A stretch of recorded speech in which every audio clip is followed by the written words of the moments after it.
Hier ist Morten von Inkisch. Ich weiß, das ist nicht so oft, dass ich versuche, Deutsch zu sprechen, aber wir sind in Deutschland und ich würde es sehr gern versuchen, weil wir sind in eine Familienfeier hier am Kohlhammer Druck in Stuttgart und ich spreche schon mit Peter.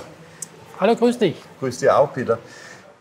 Wie ist es für euch als Mitarbeiter und diesem Feiern zu haben? Ganz viele Arbeit, glaube ich, aber es ist auch ein bisschen Spaß für euch. Wir freuen uns auf die Feier. Es ist die Möglichkeit, dass die einzelnen Abteilungen zusammensitzen, in Austausch kommen. Und die letzte Feier liegt schon ein paar Jahre zurück. Und ich finde es gut, dass wir dieses Jahr wieder eine schöne Feier haben werden. Wenn es nicht eine Feiern oder Party ist, was machst du jeden Tag, wenn du zur Arbeit gehst? Gut, ich bin in der Verwaltung tätig, beschäftige mich mit Zahlen. Es geht um die Zeitwirtschaft, es geht um die Betriebsabrechnung, die Kostenrechnung, dass die Kalkulationswerte definiert werden. Und dann am Monatsende das spannende Ergebnis, bleibt was übrig oder nicht. Wie lange hast du mit Kohlhammer gearbeitet? Ich bin im Jahr 2005 hierher gekommen und bin jetzt praktisch fast 20 Jahre hier tätig. Ich frage, weil ich denke, dass in diesen ungefähr 20 Jahren, es muss von deiner Seite auch ganz viele Veränderungen werden. Ne?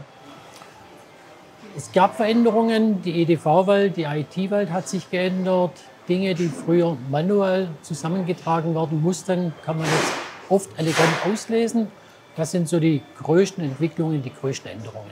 Aber ich frage auch, weil ich glaube, wenn wir hier über unsere Industrie sprechen, dann wir sprechen mit weniger Auflage, das sind ganz verschiedene Veränderungen im Markt. Ich glaube, wenn du die Zahl ziehst, dann kannst du vielleicht auch einen Trend sehen vielleicht.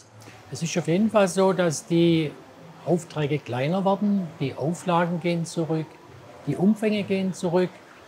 Auch der Bereich, früher war nur eine klassische Offset-Druckerei, jetzt kommen die Digitaldruckaufträge dazu, mit denen wir mit dem Digitaldruck versuchen, dies abzufangen, auch kleinere Aufträge kostengünstig zu produzieren. Und wenn man in einer Rolle als in Verwaltung arbeitest, kommst du schon ganz oft in Produktion und siehst, was passiert, oder? Nicht so oft, aber es gibt natürlich immer Situationen, wo man sich denkt, kann das sein? Stimmen diese Leistungswerte, stimmen diese Buchungen? Und dann gibt es Rückfragen in der Technik, um die Sache aufzunehmen. Und wenn man mit Zahlen arbeitet, ist es auch interessant, mit Leuten zusammenarbeiten, mit Menschen zusammenarbeiten.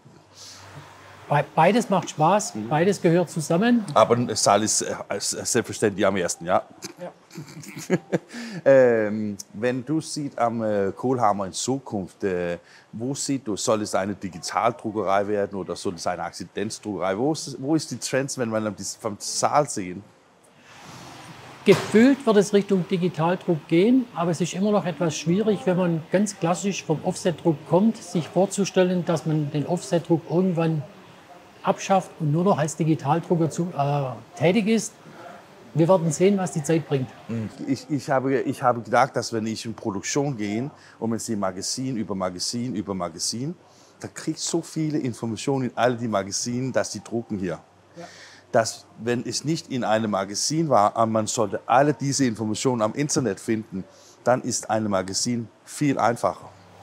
Ist auf jeden Fall angenehmer und ich bin auf jeden Fall die Generation, die gerne ein Druckprodukt von der Haptik in der Hand hält und nicht im Internet dann versucht, die Informationen zu googeln und zusammenzufinden. So, du bist eine der Leute, die von Zeit zu Zeit ein Buch kaufen? Buch, und mir ist es auch wichtig, ein Zeitungsabonnement zu haben. Fantastisch, Peter. Danke und gut, dir zu sehen. Danke auch. Ja.